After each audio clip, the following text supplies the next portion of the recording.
তবে এই কোরআন শুনতে গেলে দুইটা নিয়ম ফলো করতে হয় ভাই। জোরে বলেন কয় নিয়ম? আরো জোরে কোন কয় নিয়ম?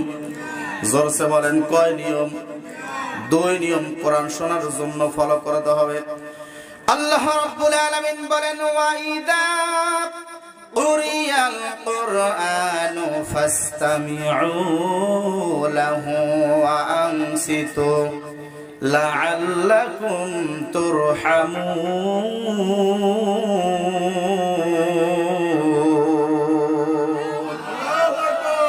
আল্লাহ রাব্বুল আলামিন বলেন, আমার গোলামেরা তোমরা শোনো, আমি আল্লাহ তাআলার এই কালাম যদি তোমরা শুনতে চাও, যদি তোমরা বুঝতে চাও, আমি আল্লাহর কোরআন যদি তোমরা শুনতে চাও, দুইটা নিয়ম তোমাদের ফলো করা লাগবে।